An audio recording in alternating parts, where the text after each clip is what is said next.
podcasts. The Profile.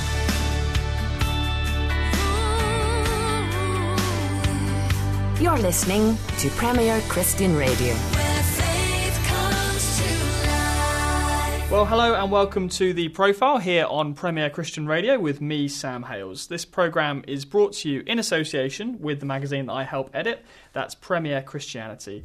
If you'd like a free sample copy of the latest issue, you can head to our website, which is premierchristianity.com/free sample.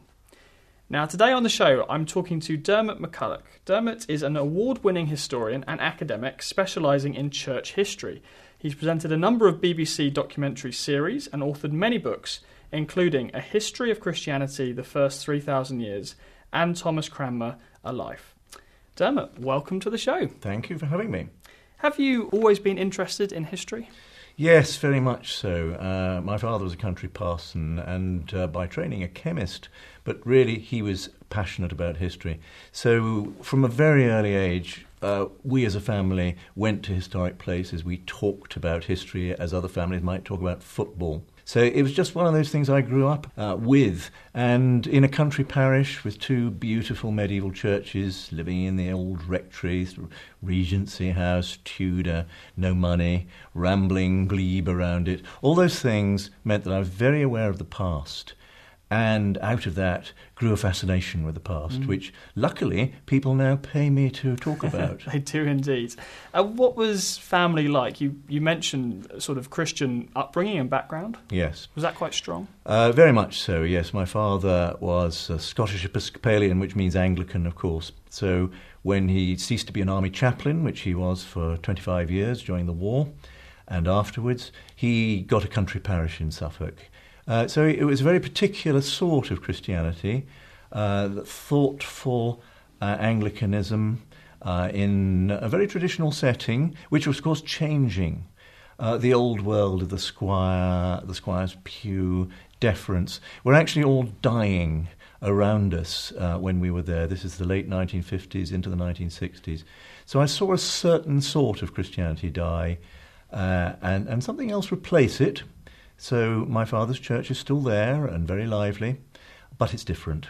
Meanwhile, I went to university and found all sorts of other Christianities. You did indeed.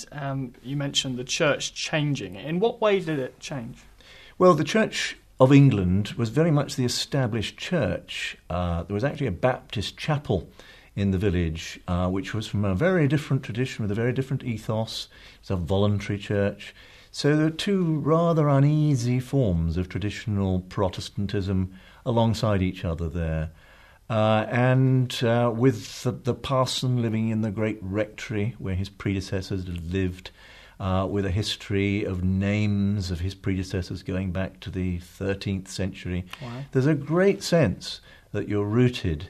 Now, a lot of Christianities these days are not like that.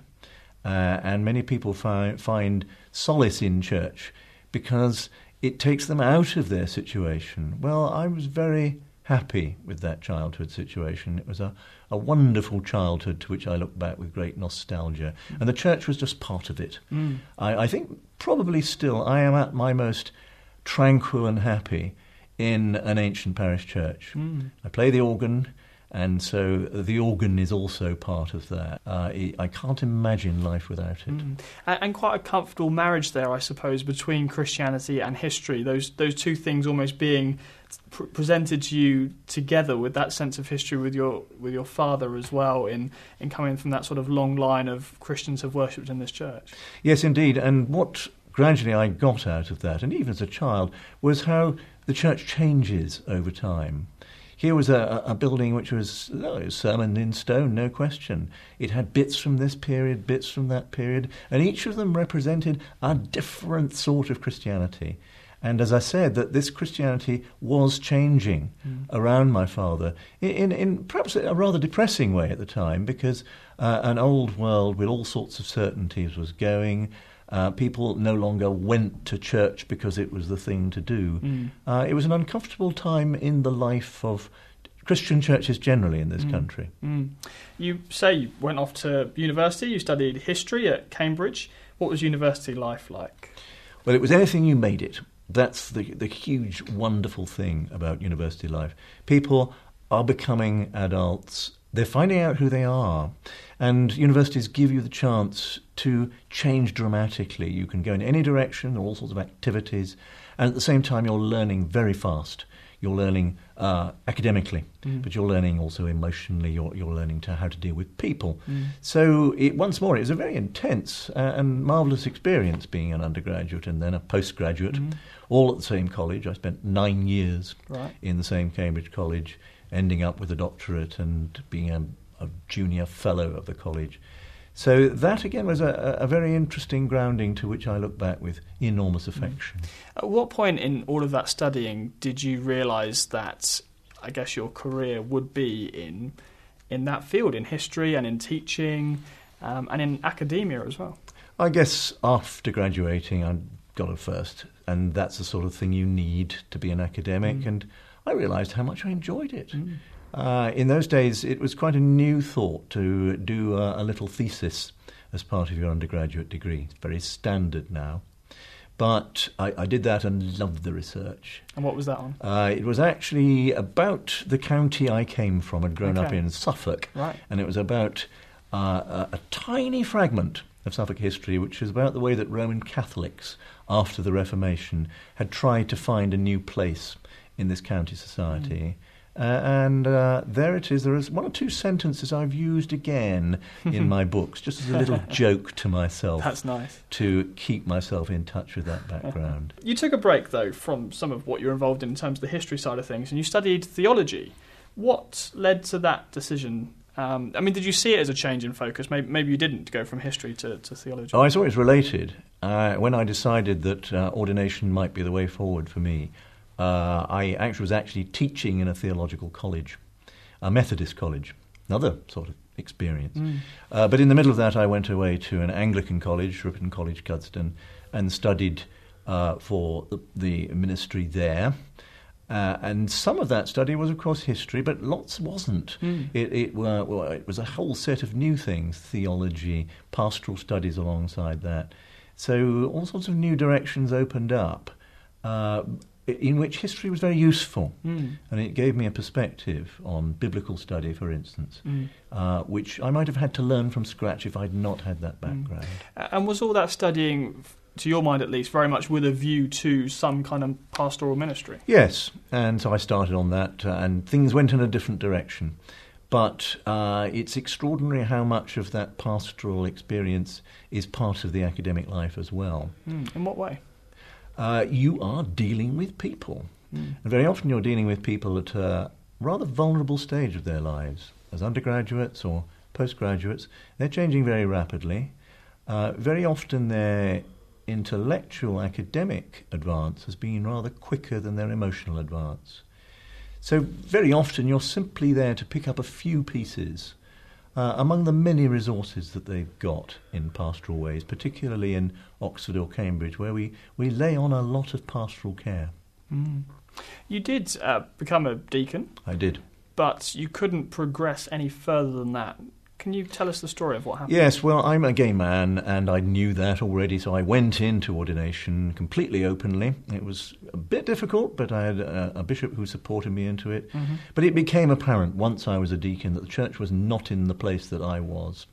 And I was not prepared to lie about this.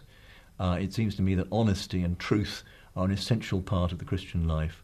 So it was inevitable and very, very painful that I could not progress beyond being a deacon at that stage. And I'm still a deacon.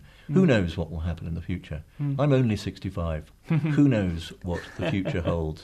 But that meant that what I did was to go back to the job in a theological college, which I had, and also go on exploring the range of history which I could gradually expand on.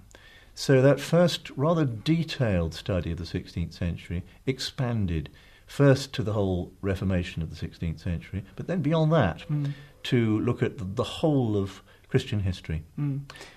The rules, though, surrounding the Church of England and homosexuality, I mean, a number of people will say they can't really get their head around it. They're not really sure where the Church really stands on these issues. Was it very clear-cut for you at the time that there was just no way to be ordained and to be a gay man? Yes, the Church had not really caught up with reality. And it's taken a long time for it to do so. Because today, of course, you have gay people who are ministering in the Church of England. Yeah, but it is not a level playing field. We've seen the way in which Geoffrey John, an outstanding priest, has been prevented again and again from being a bishop, first in the Church of England and then in the Church in Wales. And that's simply because he is an out gay man who is perfectly at ease with himself. And for some people that's very threatening.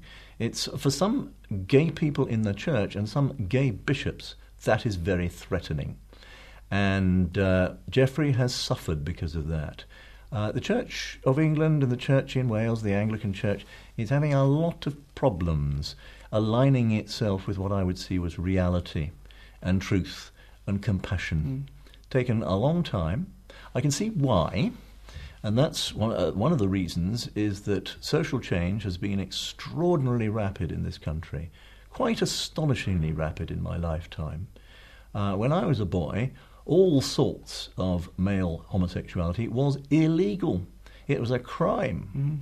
And now, in this present dispensation, equal marriage is there on the statute book, and it's not going to change. Now, the Church has only had 50 years to confront that, think about it, and it is a healthy instinct in churches not to go too fast in terms of social change. The bride of the church, of the society today is the widow of tomorrow. That's a healthy idea. But at some point you have to say, we are faced now with a new reality. We've got to find a way of giving a traditional message in a way which is also realistic and fits facts. So from your perspective, what would the Church of England have to do in order for you to feel comfortable about going forward, basically, with ordination?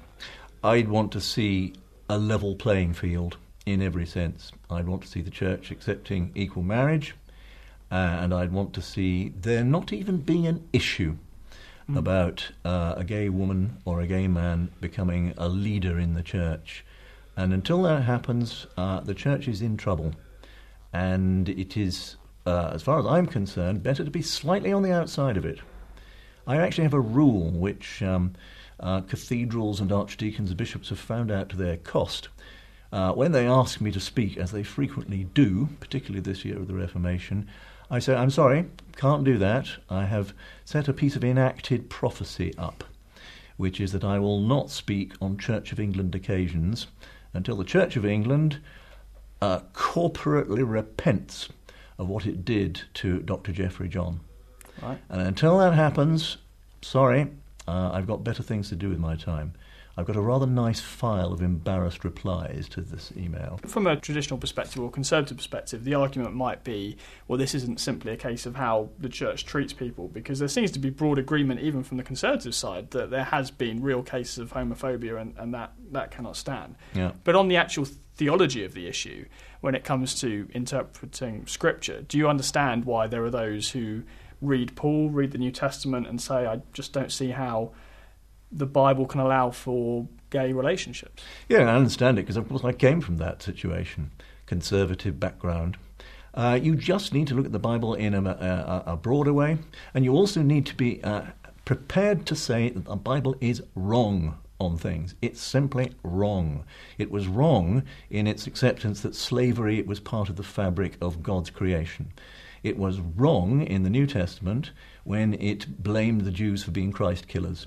Now, you can't get away from the fact that the Bible has those perspectives in it. And you've got to say they're wrong.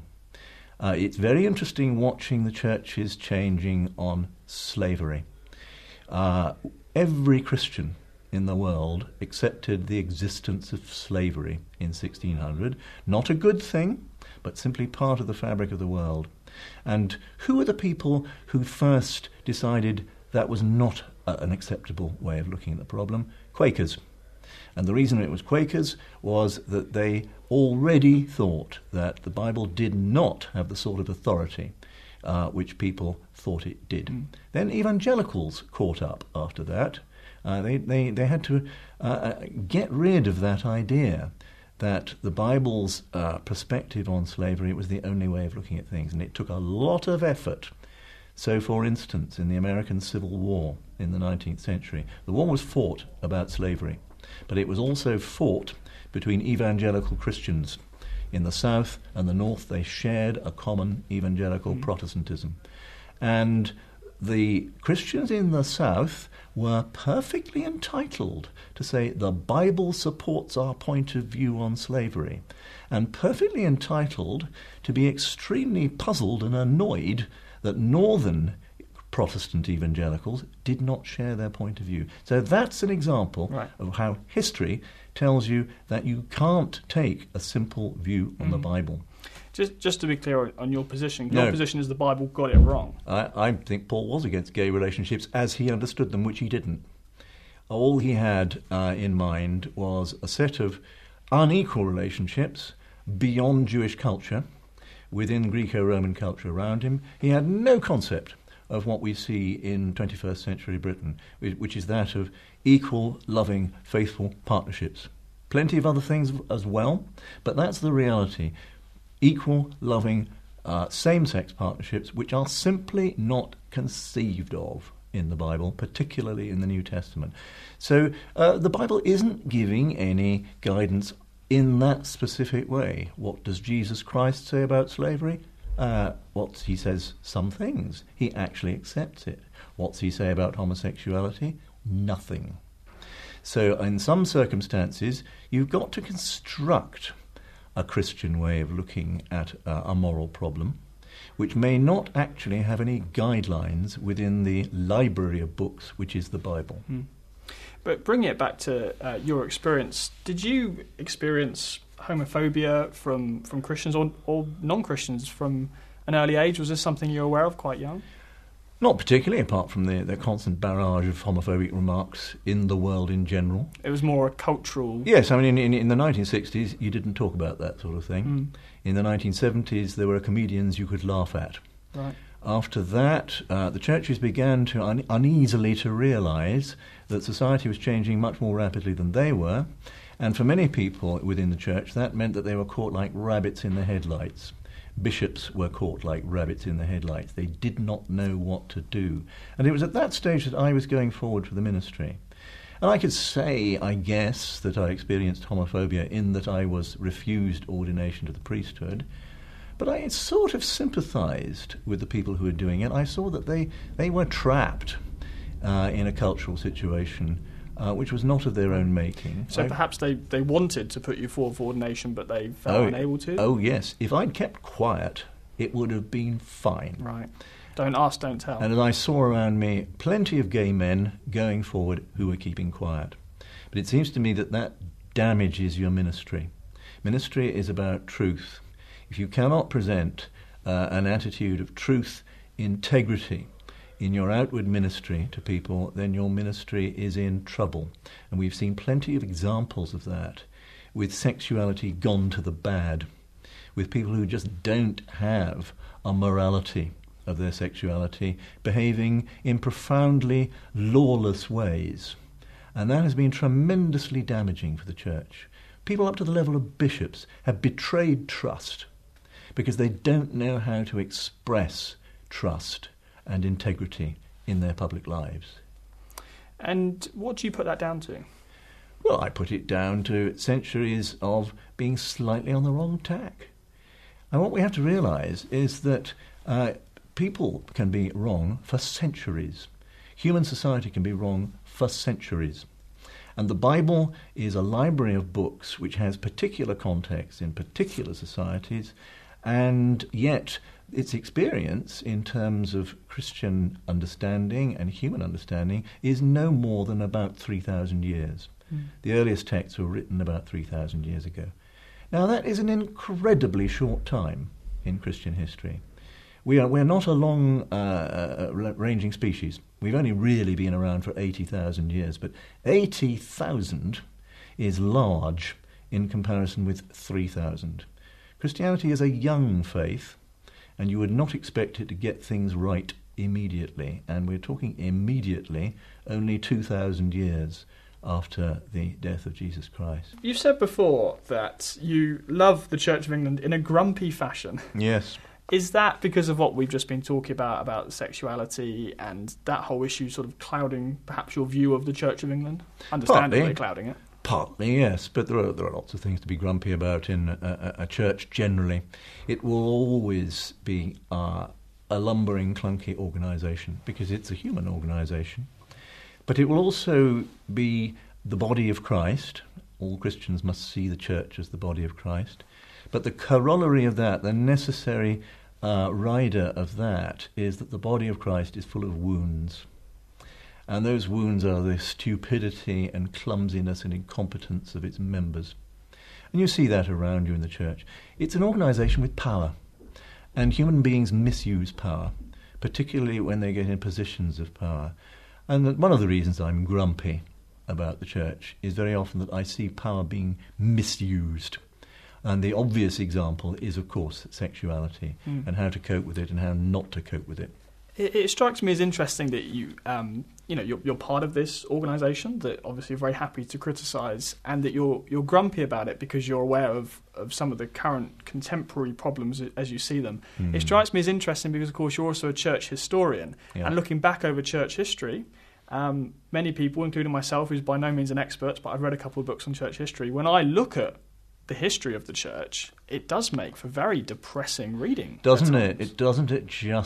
It's a story of incompetence and anger and bigotry and crushing stupidity. And wars sometimes. and popes who even today's Catholics would agree did some terrible things. It's precisely all those things. And of course it's also other things too. It's a story of beauty and tranquility and exploration. But the thought you've just had is precisely the thought that a lot of my students had in Wesley College, Bristol, where I used to teach. And I remember one student who was a very straightforward young lad, and at the end of one particularly involved session on the early church, he said to me in despair, "Well, where is the gospel in all this?" And I said to him, the gospel, the good news in all this is that the church is still there. And you wouldn't think it to see the story I've just told you. It is an unedifying story in many ways, but that church has survived. Yes, absolutely. I wanted to ask you specifically about the early church, because again, obviously an area that you've spent a huge amount of time studying. And I've heard it said by some, I guess, Christian apologists or some Christian preachers that the fact that Christianity grew so quickly from just a handful of people who believed in the resurrection, it then grew to becoming the dominant religion of the Roman Empire, within a few hundred years. People have claimed that growth is in some way miraculous, or at least proves that Jesus was who he says he was. A kind of supernatural element to how the early church could grow so quickly. I wanted to get your take on that. Is that a helpful way of thinking about the early church growth? Well, it may be, it may not be, because you could point to other great world faiths which have grown even quicker. Islam, for instance, whose early expansion is remarkably quick. So I'm not sure that I've ever bought that argument. The history of the early church is much more obscure than we think it is. There is very little apart from the texts in the New Testament. And within those texts you can see conflict. You can see evasiveness in some respects. So it's very difficult to know the early stages. Of course, it is presented as a story of remarkable expansion. The book of Acts, for instance, which frankly I would regard as an historical novel. And one has to take it with a pinch of salt. And even in the book of Acts, you see conflict. And the story of the early centuries is a story of continuous conflict around this fascinating, baffling idea that a human being can be God. And they spent 4 centuries arguing about that, how it can be. And their answers satisfied them in the 4th and 5th centuries, but may not now. I was going to say it's still a debate today amongst people of people who call themselves Christians and people who don't. I can particularly think of some conversation I've heard between Christians and Muslims. This is a huge sticking point for a number of Muslims. How can you believe that this man was God? Yeah. Why do you say that the answers that were given in the Book of Acts, for example, no longer would resonate with people today? Well, partly as a matter of language. And there are words which we still use about the Trinity which have changed their meanings. So that word person, 3 persons in one God. Well, what was a person in the Roman world? A persona was a theatrical mask. Those things you see in theatres today, one with a tragic face and one with a comic face. And so actually what the early theologians were saying is God is like 3 theatrical masks on the same unity. Now, that's not what we mean by person. A person is you. A person is me. Yeah. We are autonomous beings. We are separate. So we are actually looking at a problem with anachronistic eyes. Nevertheless, at the centre of that thought is one extraordinary, distinctive Christian thought, 3-in-oneness. A thought which actually is only partly visible in the Bible. The Trinity is not obvious in the Bible. It's an evolution of thought based on experience. The experience of the first Christians was that they experienced their God through Jesus, but also through creationness, and through a sense of free-flowing energy. And those 3 things, someone who looked like a human being, a creator, and free-flowing energy, are the persons of the Trinity. Spirit, Father, Son. So there are thoughts which are still there at the centre of Christianity, but which may need a different way of expressing them. But the great thing is to know where they've come from. Well, that brings us to the end of part 1 of my interview with Diarmaid MacCulloch, but do stick around, we'll be right back after this. Whatever happened to the promised revival? In the latest Premier Christianity magazine, New Frontiers leader Terry Virgo asks whether it's time to reignite revival hopes as he looks at moves of God, past, present and future. Plus, from Justin Welby to the HDB effect, we examine how evangelicals took over the Church of England. Find out why adoption turned Krish Kandiah's life and theology upside down, and meet Christina Dean, pioneering fashion designer who scours rubbish tips to create ethical clothing. All that plus much more. Ask for your free sample copy at premierchristianity.com/free sample. Good afternoon, you're listening to Premier Christian Radio. My name is Sam Howes, and this afternoon I'm in conversation with Diarmaid MacCulloch. Let's listen in to the second part of my interview. The much quoted phrase, those who cannot remember the past are condemned to repeat it, or just that idea that you can't understand the Bible until you understand some of the cultural context of the time. It seems to me that this is something that more and more Christians are cottoning onto, this idea that actually history may not be as sort of irrelevant as they might have assumed, but it's only until you understand the historical culture and context, specifically of Scripture often, or indeed of church history, that you can really get at the heart of something within your own faith. Oh, absolutely right in every respect, and that is because many people come to Christianity anew, particularly these days. They don't have a Christian background, and they fall in love with Jesus, with the faith. And that is exactly like falling in love. It's the most wonderful experience you can have. But you don't stay there if love lasts. You move on. You find that this wonderful, wonderful person that you've fallen in love with has a history.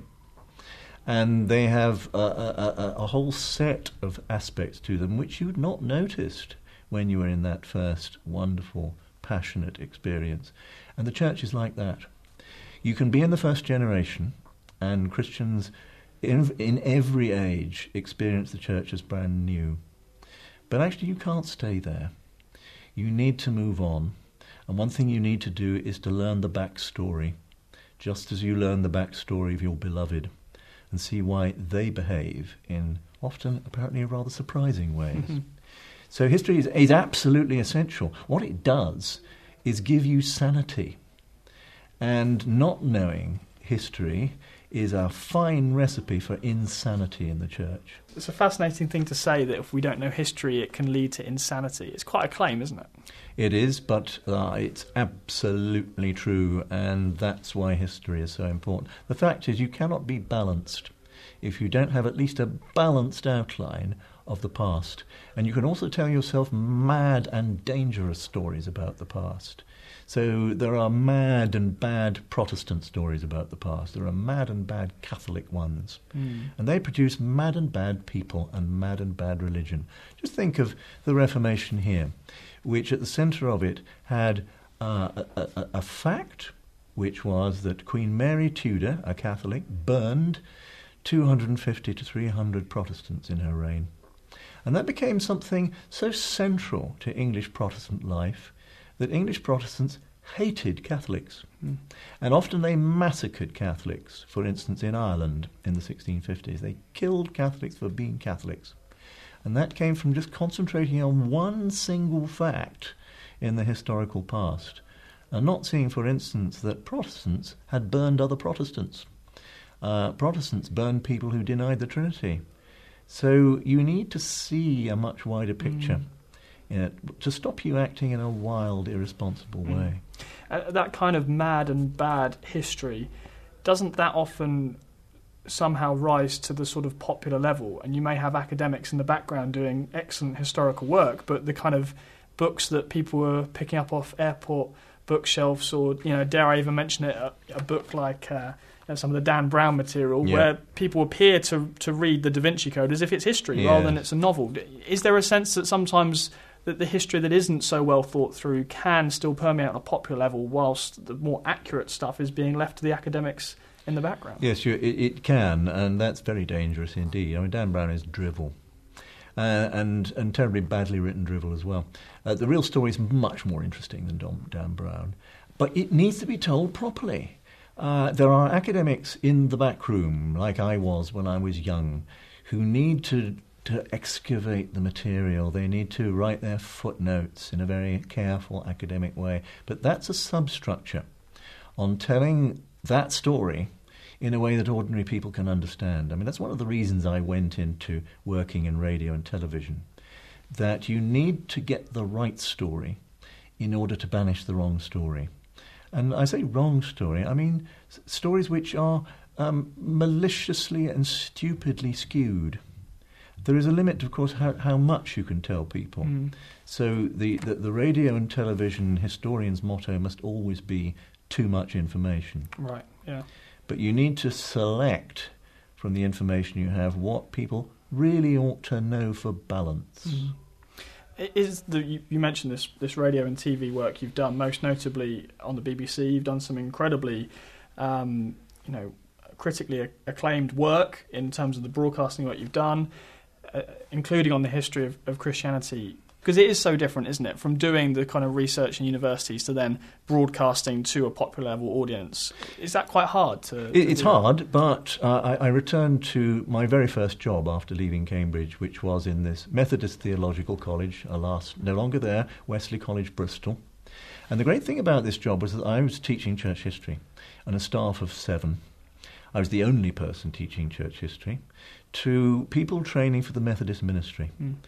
And as I sat in a room in front of 20 people in my year group, I thought to myself, they don't need history. They think they don't need it.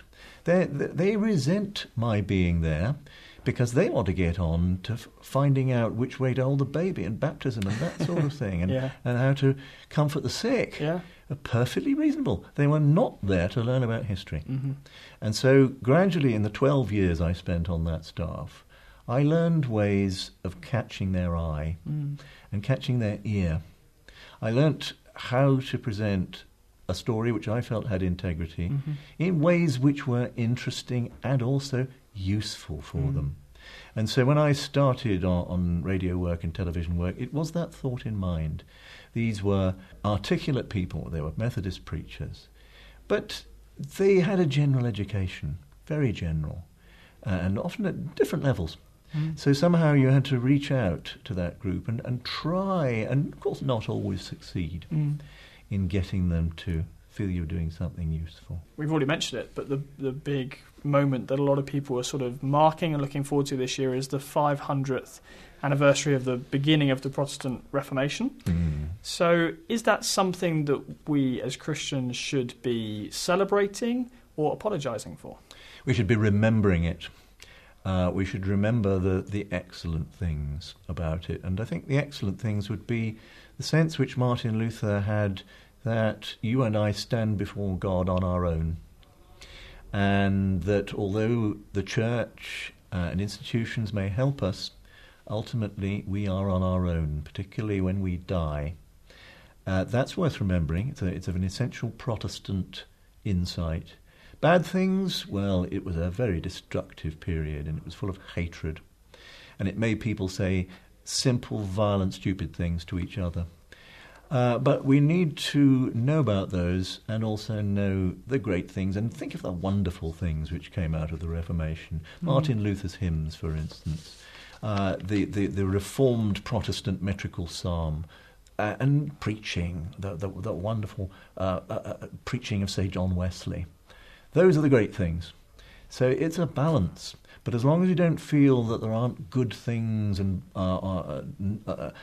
only within Protestantism or only good things within Catholicism, then this is a very significant thing to remember.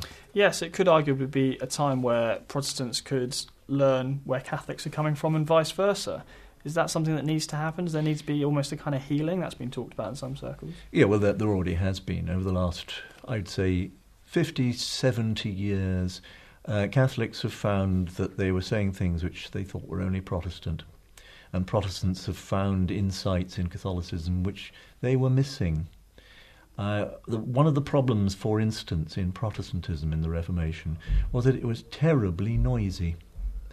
It was a religion of the word, it was a religion of preaching, it was a religion of extempore prayer and psalm, in metrical psalms and hymns. Very little silence. Protestants were afraid of silence. And now in the 20th and 21st centuries, I think Protestants have rediscovered the value of silence, of the monastic life, for instance, which was one of the babies thrown out with the bathwater in the Reformation. So learning from each other and remembering also that the Reformation tore a family apart. It tore the family of Western Latin Christianity apart, so that Protestants and Catholics are both the heirs of the medieval church. And it may not be necessary to knit that church together as an institution again, but it's a very healthy thing to see that we are actually siblings.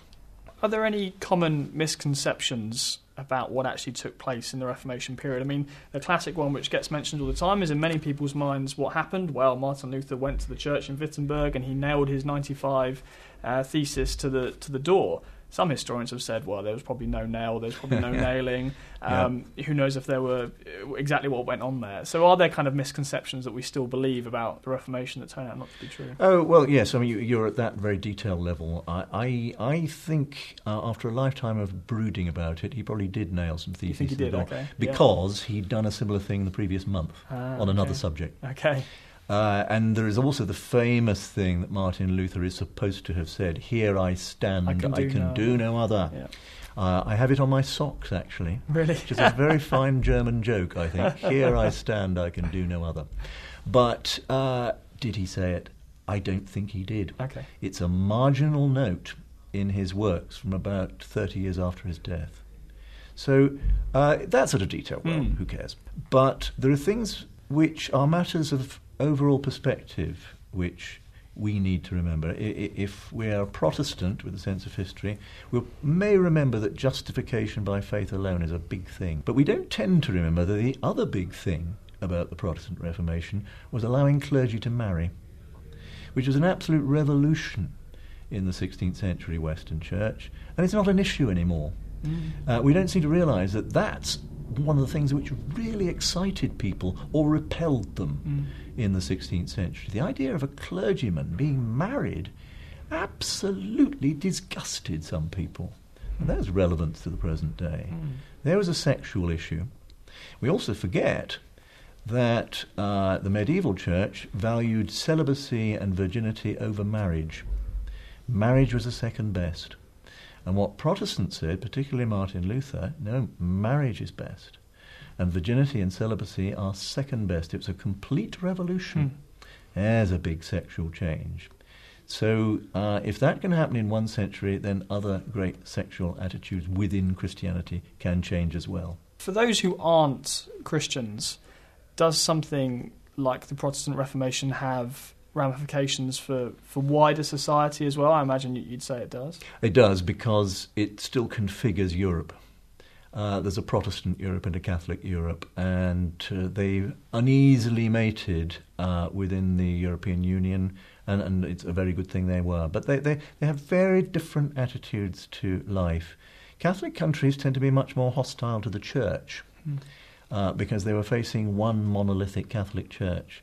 Protestant countries have faced down such hatred. We, for instance, in this country, in England or Scotland, we are not very anti-clerical, or we haven't been till very recent days, because clergy were not objects of power and fear in a way that they were in many Catholic countries. So lots of attitudes, lots of ways of constructing society, even for people who are not Christians, are still there at the present day. Tell me a bit about how you view your faith and how it's changed over time. I understand you still go to church, you'll still consider yourself part of the Church of England, although yes. I guess a critical friend of the Church of England, if I can put it that way. Yep. How has your faith changed over the years? I think it's become broader. I think I've decided that some doctrines within it are really best put in the back cupboard or in a display case. I also come to find a relationship to it which I feel is much more settled and satisfying. One of the reasons I wrote that great book on Christianity was precisely to explore my own feelings about the Christian faith. And one of the things which happened as I wrote that book, which took about a year, was I found myself singing hymns at the various points in it, particularly the Methodist section, and remembering the wonderful hymns of Methodism. And it reminded me that there are some things about the Christian faith which are beyond dogma, which are about performance, for instance, or relationship to others, which can take you beyond doctrinal arguments. And you can have lovely things out of very contentious periods. So Methodists faced a lot of contention, and they argued like hell amongst themselves. But they produced this wonderful music. So I just glory in it, frankly. It's a huge excitement to be part of this movement, even when it's infuriating me. I understand you play the organ in church. I do. I played the organ when I was a student at college, and still do. That's an enormous source of joy and contentment and satisfaction. I can still do it. And playing the organ is a very strenuous activity. It's like going to the gym. If you have 2 hours using your feet and your two hands, it's very good exercise, and you end up very tired, but you've beaten a Bach fugue or something like that, and that's a very nice feeling. Excellent. And you've also given people pleasure. I guess that is one of the areas of church history that is a little bit more upbeat. As you say, when you look at some of these ancient hymns, they do contain incredible truth. Yes, they do, and they're poetry. And poetry goes beyond propositions. It's not like X plus Y equals. It's not like an equation. It's an expression of language, an exploration of language, which often takes you beyond language, particularly when you put it to music. And music can be wordless too. And so much of the beautiful music of the church doesn't have words attached. And that's its power. Because ultimately God is not about words. God may be in one of expression, word, logos, but God is beyond such things. And music is one way of getting there. What would you say to somebody, perhaps a gay person, who would say, look, given not only the church history, which has been terrible at times, but given the church's current treatment of gay people, how could I ever come to call myself a Christian or have any kind of faith in a God when his church is treating me in this way? I'd be really interested to hear your take on that, because clearly you have come to a position where, despite the way you feel like you have been treated terribly and you and the history we've already spoken about, you still would call yourself a Christian. Well, I'd say to them, look beyond the church, look to God. And remember that idea of the church being the body of Christ covered in wounds. It wasn't me who made that up. It was actually my boss at theological college who said that to me. Remember that the church is the body of Christ and the church is full of wounds. And that many of the people who behave very badly to you, gay Christian or whatever, are themselves very wounded. And that's why they treated you very badly. Try and understand them, which is not to let them off the hook, but to look at the problem while you are still looking at God. You're clearly in favour of gay marriage, and you've already said you want to see the Church of England move in that direction. But we are now entering a point in the debate where it seems to me that people on both sides are often in agreement that if the Church's position is going to change, it's going to cause some kind of a split. Is that something you want to see? No, and I don't think it'll really happen. People have been threatening splits in the Church almost as long as I've been alive. And I am never particularly convinced. Of course, some people do split. They go away and they form a little church. In French, it's called petite église, and that's got a particular tone to it, because petite église, little churches, look in on themselves. They go out on a particular issue and they spend the rest of their existence banging on about that particular issue, long after it matters nothing to anybody else. There may be splits, but I do not see the church splitting over this. I listen to a lot of noise. I hear the sound of toys hitting the floor, having been thrown out of the pram, but I do not see a body which is in terminal trouble. When I look at an Anglican congregation, I think of the people kneeling before my dad when he was giving communion. Half of them probably believed what they were getting was bread and wine and nothing else, and the other half thought they were receiving God. Now, that's been the case since the 16th century in the Church of England. Something which is a matter on which people simply cannot agree, and taking utterly opposite positions. That's far more important than sex. So let's simply agree to disagree and not throw our toys out. I suppose the counter to that would be, yes, of course, how you understand communion is an important issue, but it's not relating to sin or salvation, is it? Whereas the issue around homosexuality for a lot of people relates to whether you are obeying God or not. That's a fundamental issue, more so than what communion means. Yeah, well, I just think they need to see that obeying God may not necessarily be adhering to a highway code, which they see in various bits of the Bible. There's more to it than that. Journalists, like me, are often attacked for inserting bias, as it's seen, into stories and for not being impartial. Do historians have sometimes a similar problem? I'm thinking of some of the scope of your work has been enormous when you're looking, as you say, at 3,000 years of Christian history. Is it possible to tell that story without any personal bias? Is it possible to be strictly objective as a historian? Absolutely not. We're all imperfect human beings. We all bring our biases to the story. What are yours? Oh, my biases. I like rogues. I like discovering people's discreditable motives behind apparently pure statements of disinterest. And I recognise those things. I like the thoughtful. I like the nuanced in history. I quite like the losers, actually. So I need to recognise those, but I also need to tell my readers or my viewers my biases, because that should give them a sense of confidence in what I'm doing. Very often I lay out in the introduction of my books what I think about things, in order that they can go on and read them, and they say, oh yeah, he would say that, wouldn't he? And I think that gives them a sense of confidence to have the conversation which they have with me. And that means a common conversation between us with the past. So no, all historians are biased. I think of one of my colleagues who I'm very fond of, who is a Roman Catholic and writes books about the Reformation, in which you would never for a moment think he was not a Roman Catholic. You open any page, and this is a Catholic historian. Right. However, I have other Roman Catholic friends who also are very good historians, who you wouldn't know were Catholics.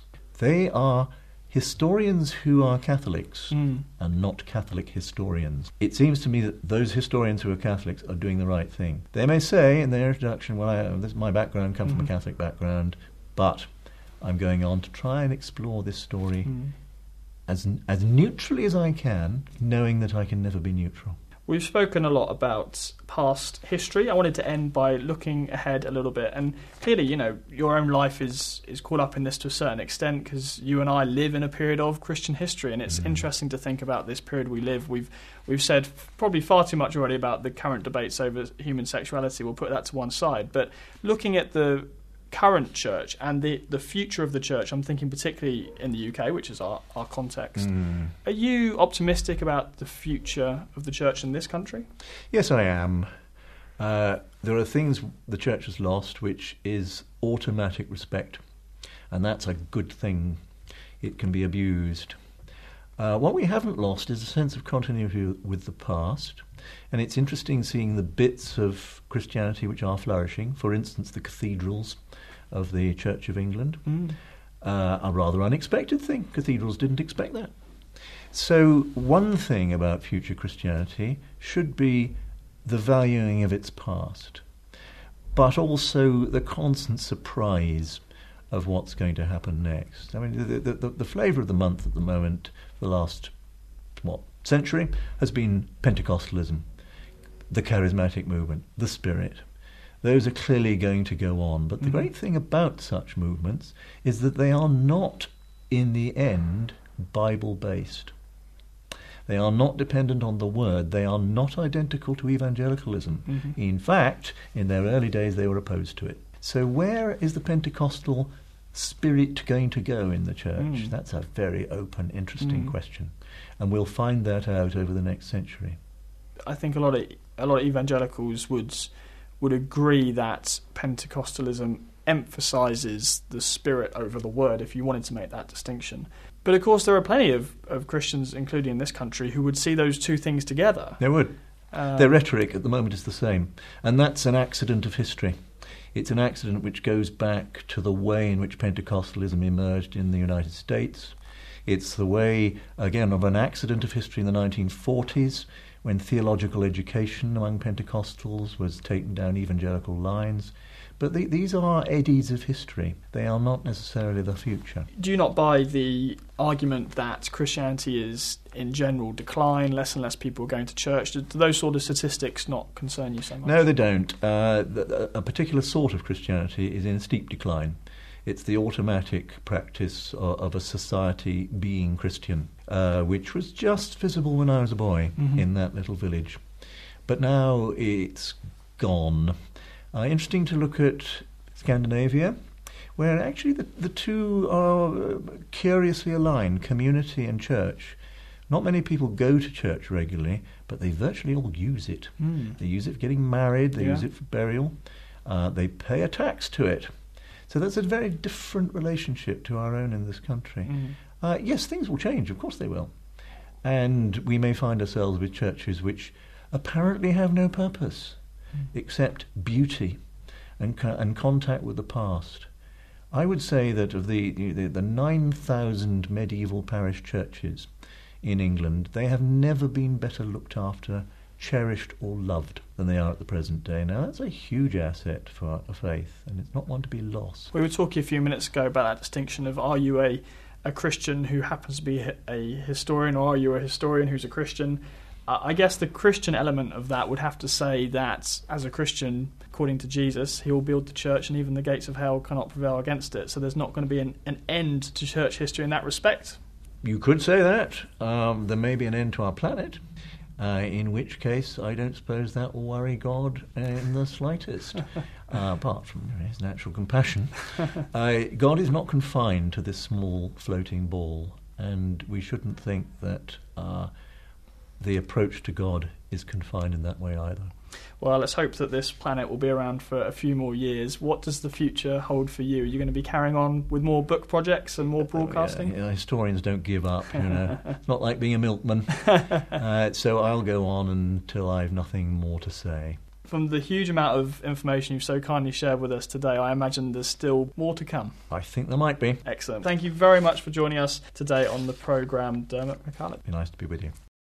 Well, that brings us to the end of the show. Thank you so much for joining with me over the past hour as I've interviewed Diarmaid MacCulloch. If you'd like to hear more interviews with leading Christians, please do head to our website, premierchristianradio.com/the profile. You can also now access this show as a podcast. Why not join the thousands who are listening on the go around the world to the interviews that we conduct here at Premier Christian Radio? Just go to premierchristianradio.com/the profile, and all the details are there on how to access this as a podcast. And just finally, before we go, one final reminder that you can get the latest issue of Premier Christianity magazine right now for free if you go to our website. Premier Christianity, of course, being the magazine that sponsors this show. Just go to premierchristianity.com/free sample.